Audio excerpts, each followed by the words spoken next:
Você está ouvindo o audiolivro O Homem Integral, segunda obra da série psicológica de Joana de Ângeles, pelo médium Divaldo Franco. 1.4 Solidão. Espectro cruel que se origina nas paisagens do medo, a solidão é, na atualidade, um dos mais graves problemas que desafiam a cultura e o homem. A necessidade de relacionamento humano como mecanismo de afirmação pessoal tem gerado vários distúrbios de comportamento nas pessoas tímidas, nos indivíduos sensíveis e em todos quantos enfrentam problemas para um intercâmbio de ideias, uma abertura emocional, uma convivência saudável. Enxameiam, por isso mesmo, na sociedade, os solitários por livre opção e aqueloutros que se consideram marginalizados ou são deixados à distância pelas conveniências dos grupos. A sociedade competitiva dispõe de pouco tempo para a cordialidade desinteressada para deter-se em labores a benefício de outrem. O atropelamento pela oportunidade do triunfo impede que o indivíduo, como unidade essencial do grupo, receba consideração e respeito ou conceda ao próximo este apoio que gostaria de fruir. A mídia exalta os triunfadores de agora, fazendo o panegírico dos grupos vitoriosos e esquecendo com facilidade os heróis de ontem, ao mesmo tempo que sepulta os valores do idealismo sob a retumbante cobertura da insensatez e do oportunismo. O homem, no entanto, sem ideal, mumifica-se. O ideal é-lhe de vital importância, como o ar que respira. O sucesso social não exige, necessariamente, os valores intelecto-morais, nem o vitalismo das ideias superiores. Antes, cobra os louros das circunstâncias favoráveis e se apoia na bem urdida promoção de mercado para vender imagens e ilusões breves, continuamente substituídas, graças à rapidez com que devora suas estrelas.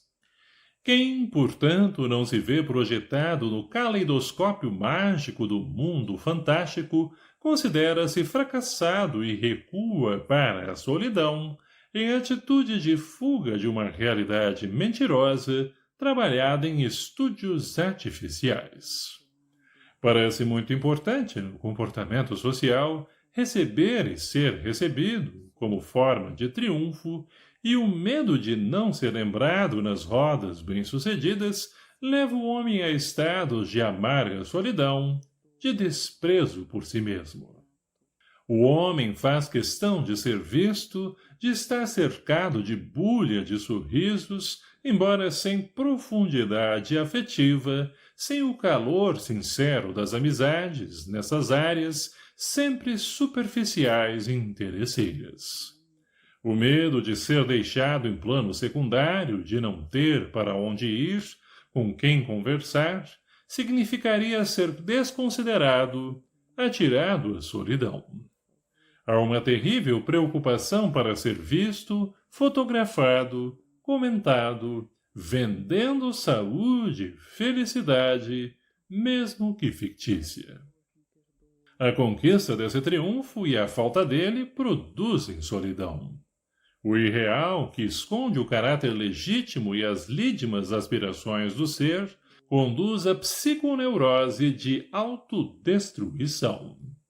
A ausência do aplauso amargura em face do conceito falso em torno do que se considera, habitualmente, como triunfo. A terrível ânsia para ser-se amado, não para conquistar o amor e amar, porém para ser objeto de prazer, mascarado de afetividade. Dessa forma, no entanto, a pessoa se desama, não se torna amável, nem amada realmente.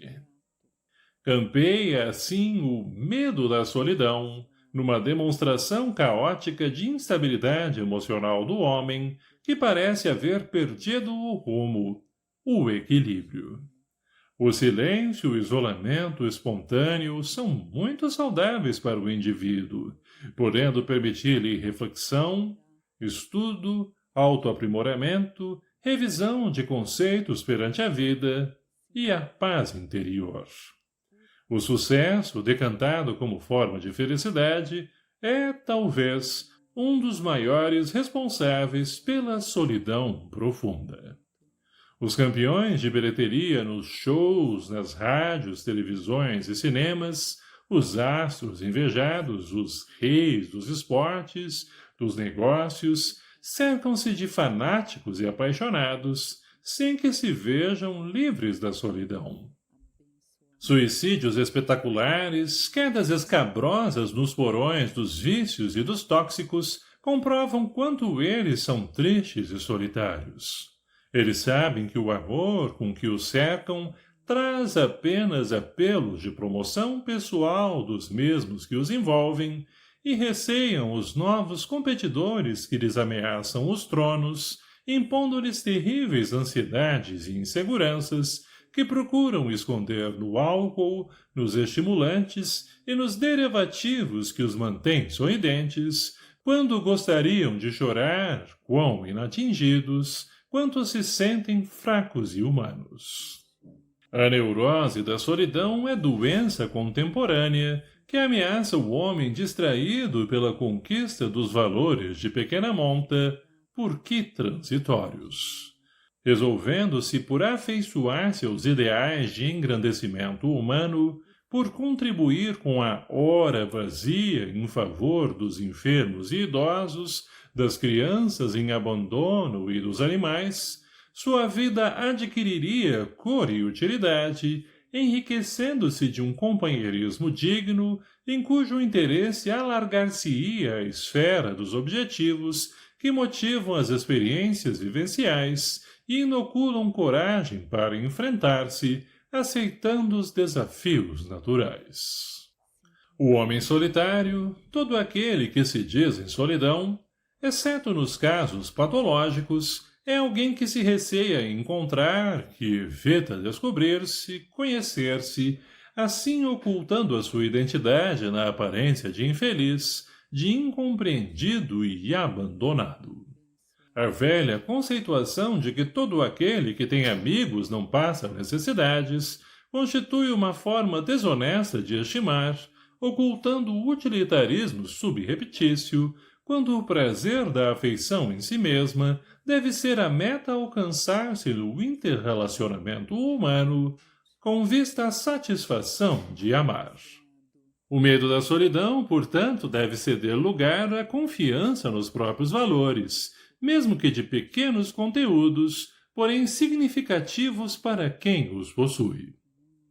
Jesus, o psicoterapeuta excelente, ao sugerir o amor ao próximo como a si mesmo, após o amor a Deus como a mais importante conquista do homem, conclama-o a amar-se, a valorizar-se, a conhecer-se, de modo a planificar-se com o que é e tem, multiplicando esses recursos em implementos de vida eterna, em saudável companheirismo, sem a preocupação de receber resposta equivalente. O homem solidário jamais se encontra solitário. O egoísta, em contrapartida, nunca está solícito, por isto, sempre atormentado. Possivelmente, o homem que caminha a sós se encontre mais sem solidão do que outros que, no tumulto, inseguros, estão cercados, mimados, padecendo disputas. Todavia, sem paz nem fé interior. A fé no futuro, a luta por conseguir a paz íntima, eis os recursos mais valiosos para vencer-se a solidão, saindo do arcabouço egoísta e ambicioso para a realização edificante, onde quer que se esteja. 1.5 Liberdade. As pressões constantes geradoras de medo não raro extrapolam em forma de violência, propondo a liberdade. Sentindo-se coartado nos movimentos, o animal reage à prisão e debate-se até à exaustão, na tentativa de libertar-se. Da mesma forma, o homem, sofrendo limites, aspira à ampliação de horizontes e luta pela sua independência. É perfeitamente normal o empenho do cidadão em favor da sua libertação total, passo esse valioso na conquista de si mesmo. Todavia, pouco esclarecido e vitimado pelas compressões que o alucinam, utiliza-se dos instrumentos da rebeldia, desencadeando lutas e violência para lograr ao que aspira como condição fundamental de felicidade. A violência, porém, jamais oferece a liberdade real. Arranca o indivíduo da opressão política, arrebenta-lhe as injunções caóticas impostas pela sociedade injusta, favorece-o com terras e objetos, salários e haveres. Isto, porém, não é a liberdade no seu sentido profundo. São conquistas de natureza diferente nas áreas das necessidades dos grupos e aglomerados humanos, longe de ser a meta de plenitude, talvez constituindo um meio que faculte a realização do próximo passo, que é o do autodescobrimento. A violência retém, porém não doa, já que sempre abre perspectivas para futuros embates sob a ação de maiores crueldades. As guerras que se sucedem apoiam-se nos tratados de paz mal formulados, quando a violência selou com sujeição o destino da nação ou do povo submetido. O instinto de rebeldia faz parte da psique humana. A criança que se obstina usando a negativa afirma sua identidade, exteriorizando o anseio inconsciente de ser livre. Porque carece de responsabilidade, não pode entender o que tal significa. Somente mediante a responsabilidade o homem se liberta, sem tornar-se libertino ou insensato.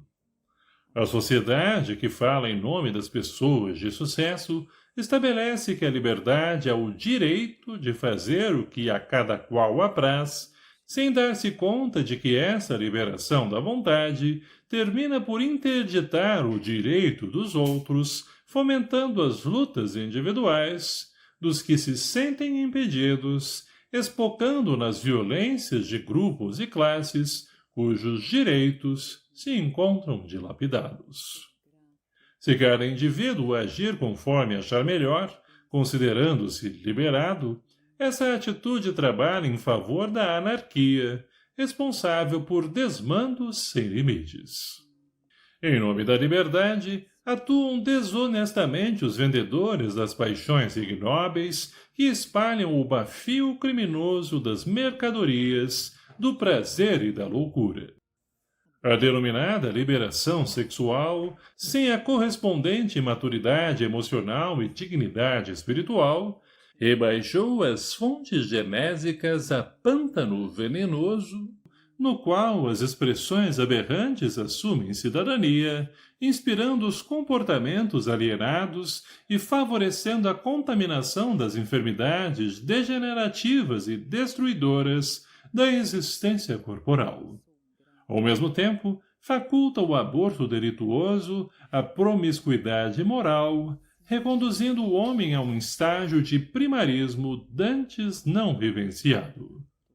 A liberdade de expressão aos emocionalmente desajustados tem permitido que a morbidez e o choque se revelem com mais naturalidade do que a cultura e a educação, por enxamearem mais os aventureiros com as exceções compreensíveis do que os indivíduos conscientes e responsáveis.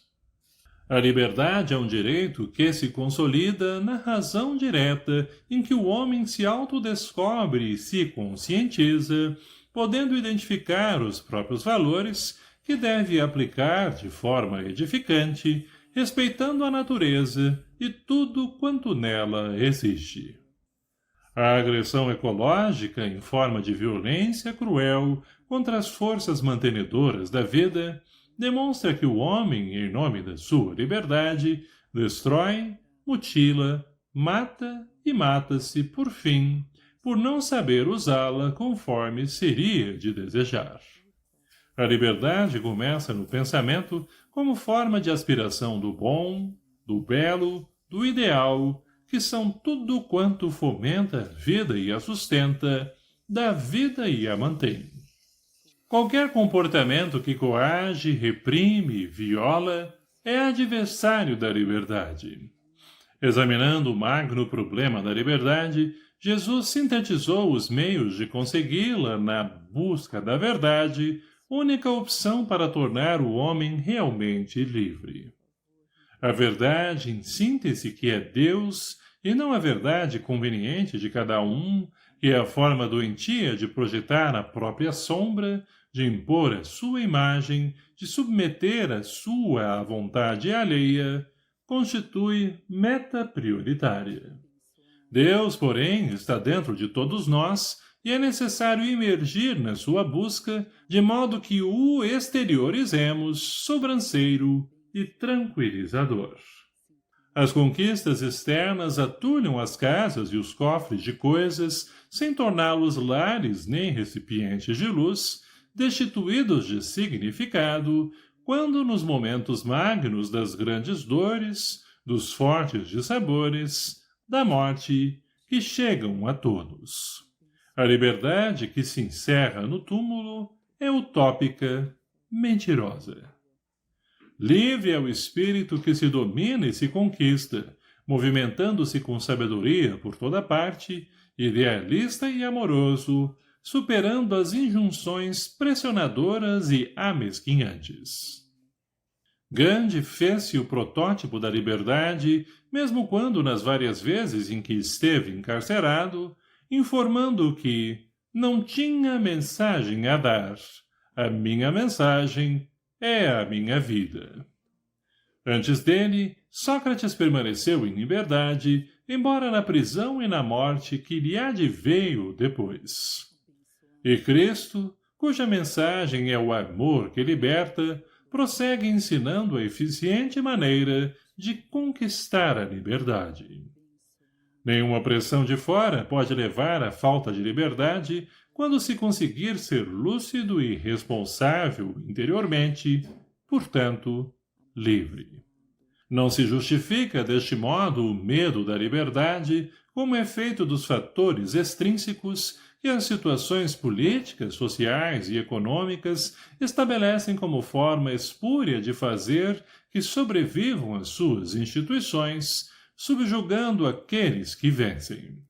O homem que as edifica dá-se conta um dia de que, dominando povos, grupos, classes ou pessoas, também não é livre, escravo ele próprio daqueles que submete aos seus caprichos, mas lhe roubam a opção de viver em liberdade. Não há liberdade quando se mente, engana, impõe e atraiçoa.